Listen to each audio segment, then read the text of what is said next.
Frankie Muniz cut his teeth in Hollywood as a child actor, nominated for a number of Emmys and Golden Globes for hit movies and television shows. It was his role in Malcolm in the Middle that really put him on the map.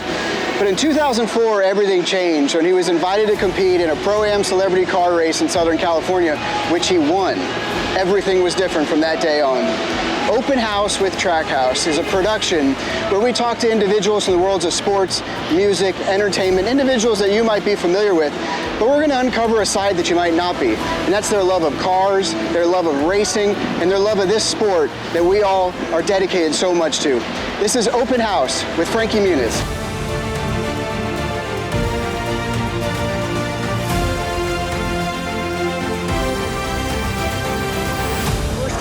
You gotta help me through it. Yeah, let's do it. I'm a rookie, just like you. Yes. Okay, good. All right, man, well, this is awesome because I think you and I are a lot alike in the fact that we came from different worlds sort of outside of racing. Didn't grow up in a racing family, but we had that experience that drew us in. Yep. The drug took hold. Yep. And it just became something we wanted to spend our whole life doing. So tell me about that experience with you. Yeah, I mean, I grew up as a huge race fan. I mean, I was here at the Daytona 500 as a fan. I lived in Raleigh when I was growing up, so I went down to Charlotte for the races.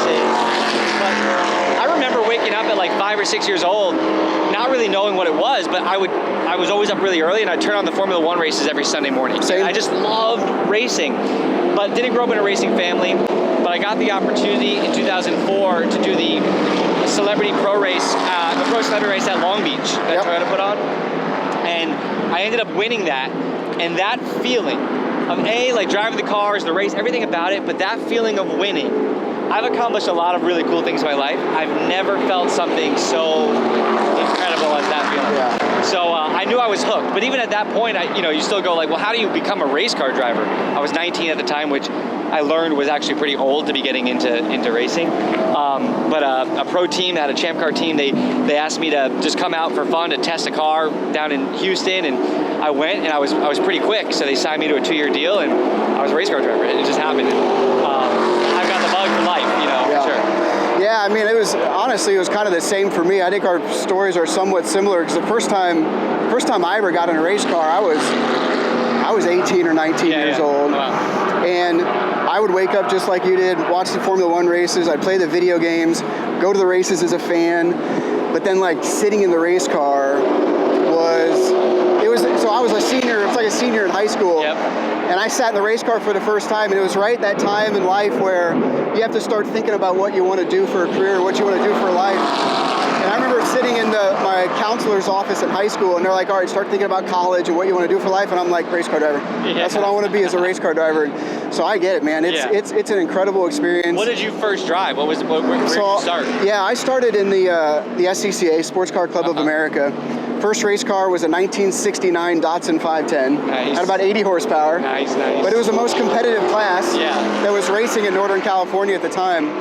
And man, I had to fast track it just like you did, because I had to make up for lost time, right? Because my teammates, the guys I was racing against, started in go-karts and all that. I didn't have that experience. So I came here to Daytona to race the 24 Hours of Daytona basically 1 year later. Oh, wow. So just like you're really thrown to the wolves, right? And I feel like it's a good way to learn, though. Yeah, I mean, absolutely. Yes and no, right? You got to have natural ability in that sense. Yeah. You have to understand it. You can't. There are some people who come out who maybe shouldn't. Yeah. Super early. Yeah. But it's the same thing for me. Like, I had no racing, and then I was racing in Formula BMW and then Atlantics the next year. And even this, I have no stock car experience, and my first race is on Saturday here at Daytona. But I feel ready. Talk to me about Daytona, because the first real big professional race I ever did was the 24 Hours of Daytona. And I remember going to the driver's meeting, and Dale Earnhardt was in the driver's meeting, and Dale Jr., and I'm like, should I ask for autographs? Like, I'm a race car driver. But the experience of being at Daytona so early in my career was so meaningful. You can tell anybody that, I'm racing at Daytona the next weekend, and I don't care if they've never watched a race in their lives, they know what you're talking about. You know what I mean? Like, this is like the pinnacle of racing is here at Daytona. So it's pretty cool that my debut is going to be here. I was here in the 2001 Daytona 500. 500. I actually drove the pace car because Awesome. my show had just premiered, and that experience was just so incredible. So to be here, 22 years later, about to make my debut here is, I don't know, just seeing that, like you get like goosebumps. Yeah. When you like go down the pit lane. And it doesn't get old. I know. I've been coming here for 22 years, and it's like every time when you first drive through the tunnel and you see the place, it's like I'm home. I know. My wife, it was with me for the first time yesterday, coming through the tunnel, and I was like a little kid. I was like, look at the banking, it's insane. And look how far it is over there. It's so big. Look at the great. I'm just so excited to be here. So sorry. I'm living vicariously through you because it's like there's just nothing like that first time. So you talked about your show. So I've got friends in a lot of different industries, in music and in entertainment. And one of the things that we talk about is what the similarities are between their industry and our industry. And there's a lot of common threads, right? I mean, you have to have passion for it. You have to work hard. It's a busy schedule. You have to make sacrifices in your life to chase those dreams. So let's talk a little bit about the entertainment industry. Let's talk a little bit about making movies, making shows, and what that takes to be successful, and maybe what lessons you've learned through that experience in your life that prepares you for now, basically what's a new career in racing. The entertainment world and racing are so different, but there are a lot of things I can take from the entertainment world for here. I'm used to having to perform when I have to perform. Right. You know what I mean? In front of people, with my eyes on me. So even though I still get extremely nervous, I'm used to overcoming those nerves and performing at a high level. I've done a lot of stuff like this before, where a lot of drivers, this weekend will be the first time that they're ever doing an interview. They ask things and stuff like that. But really, there aren't many other similarities. I don't know. I strive for whatever I do to do it 100% and be the best. And as an actor, if you really want to be successful, as a race car driver, you have to dedicate your life to it. Because the other people who you're racing against, or you're going against roller sport, that's their lives. They want that more than anything. And me coming into this world a bit late, I do have a lot of catching up to do, but I can take my past experience in the entertainment business. When I raced 15 years ago, other businesses that I've done over the years, I look back at the opportunities that I've had in general, and it makes me so much more appreciative of opportunity. Yeah. So right now, at 37 years old, I'm making my ARCA debut. It's here. Yeah. I am not wasting that opportunity. Awesome. So I think that's the biggest thing I can take from my past is to, I look back and I go, I'm so proud of the things I got to do, but there's certain things I go, man, I wish I put in a little bit more effort. Yeah. I wish I trained harder. I wish I ate better. Whatever it may be. And I'm dedicating my life to this, to be the best. And I gotta do it quickly if I'm gonna do it. So, let's talk about opportunity, because that's what it's all about, right? Everything what we want in life is an opportunity. I had an opportunity to race for 20 years and then get out of the seat full time and chase this dream of winning cup races as a team owner. Now you've got this opportunity to be at Daytona. So I'm curious, just because your path was a lot like mine, late start, like making up for lost time. What's the goal here? Like, what does success look like in 2023, and what's the long-term vision for Frankie Muniz? Yeah, obviously as a race car driver, I'm competitive. Like, my objective this weekend is to win the race. You know what I mean? And so I'd be lying if I said that's not what I think I can do this weekend. At the same time, I'm realistic in the sense that I know that this is not going to be easy. You know what I mean? There's going to be tracks I'll excel at. There's going to be some that I really struggle. But I just got to learn as much as I can. And as long as I can get out of the car and say, you know what? I gave it my all. Yep. Like, sure, maybe it was a 20th place finish, but I feel like I couldn't have done any more. That'll feel like success. And I know that sounds cheesy. Obviously, I want to make it to higher levels in the sport. You know what I mean? I'm super excited to be in ARCA. If this year is successful, hopefully that means later in the year or next year we're moving up to trucks or Xfinity, and my path has to be a little bit accelerated, just due to my age. Yeah. You know what I mean? If I'm gonna make it that level. But even if I don't, I took a 14-year break from racing. Not 100% by choice. I got really badly hurt in 2009. I broke my back, had pins in my hand, broken ankle, and I just took so much longer to heal than I thought. So by the time I finally was ready to go back racing, life took over, and I I was playing drums in a band. It sounds stupid, but like my life, things just started happening. And it finally hit me about a year and a half ago. I had my first son, and I was like, there's nothing more that I want than to be a race car driver. And I'm mad I waited 14 years, but it also gave me that perspective that I was talking about of like, look, I've got this opportunity and I've got to go 100% and hopefully we find success in it. But the long-term goal, honestly, like obviously I want to be a driver for as long as possible, but my long-term goal is actually to be a team owner. I want to be involved in the sport in some capacity. Just because I feel like this is where I belong. When I get in the race car and I drive down that pit lane, of all the things I've done in my life, I go, this is what I was meant to do. You know what I mean? You're going to unretire me. Hearing you talk, I want to get back in that race car, man. One of the things we talk about at Trackhouse is when we talk about goal setting and we talk about success, there's so many things in this business that are out of your control. Luck play is a big factor in it. There's variables at play here where you only have control over certain elements of success. And so at Trackhouse, we talk about investing in and committing to those things that you can control. And that's your level of preparation, how we work together as teammates, how we support each other, how we support our partners and our sponsors, and how we support this brand and the story that we're trying to tell. And, in my experience with racing, because there's so many things that you can't control, if you really focus on those things and don't get lost in like, man, I have to win this race, or I have to win this championship, or it'll be a failure.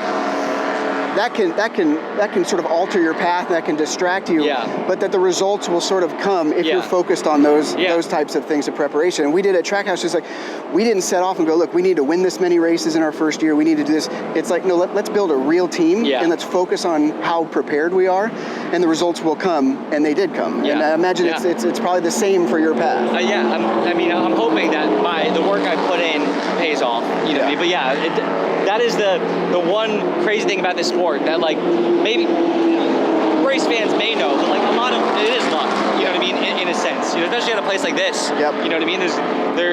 They don't call it the big one for no reason, right? A lot of good cars might get taken out of the race. You hope to avoid that, but I hope to run up front and just learn every single lap, just trying to meet as many people as I can, and taking all the advice I can, and because I'm new, but I'm excited. I'm really excited. Who's helped you? There's a lot of people in this industry with a lot of experience, and everybody kind of looks at newcomers and people from different disciplines or different industries. How has the reception been in this sport, and what kind of help have you gotten? It's funny, I didn't really know what to expect, like coming into the garage for the first time. If people would kind of be more standoffish or see me as an outsider, maybe like I didn't belong. I just didn't know what to expect. And to be honest, my first experience kind of in the NASCAR world, I played in Corey LaJoie's kickball tournament that he has in Charlotte. And I was the only non-NASCAR driver, right, at the time.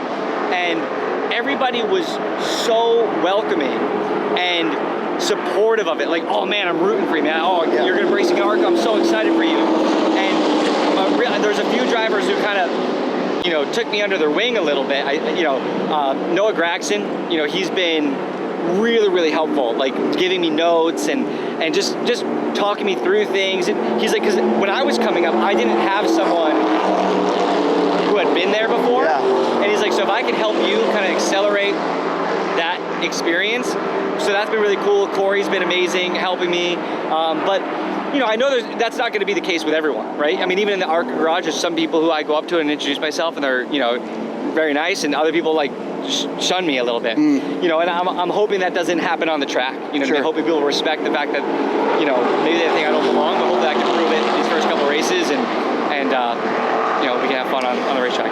So what does preparation look like for this race, right? Because we're living in an era of the sport where we can't go testing everywhere we want to go. We don't have a lot of experience. There's a lot of guys this weekend that have high pressure moments because they don't have experience at this racetrack or much with these cars. So how do you prepare for something like this to make the most of the opportunity?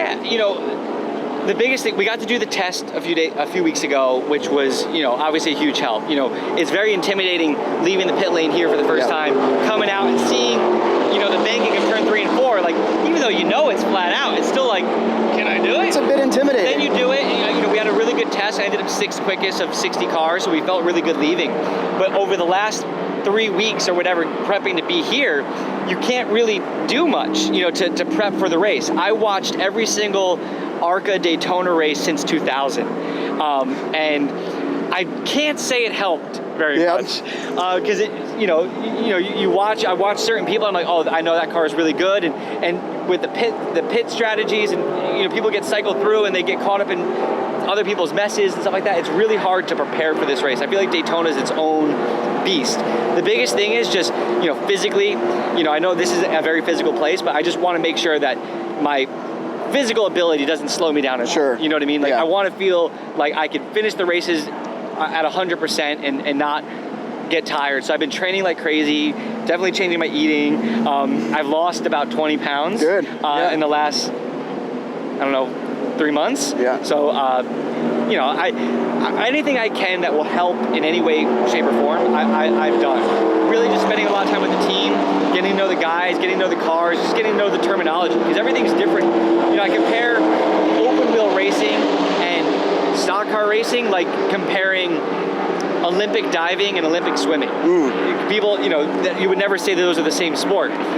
Sure, I have a racer's mentality. I know what I can tell the crew chief kind of what I'm feeling and all that, but the racing, the racecraft, the way the cars feel, the tracks, everything is different compared to what I've done. So I've got a steep learning curve, but I feel like I'm as prepared as I can be coming into Daytona without having a previous race experience. Appreciate it, Frankie, man. That was really awesome. This is awesome. Yeah, So thanks for nice the to hang time. with you. Gotta get me in a track house car, I'm just saying. Hey, let's see how Saturday goes. But no, I'm really excited for your opportunity, and excited to see you at the racetrack this year. And we're here at Trackhouse here to support you in any way we can. Awesome. Thank you. Appreciate it.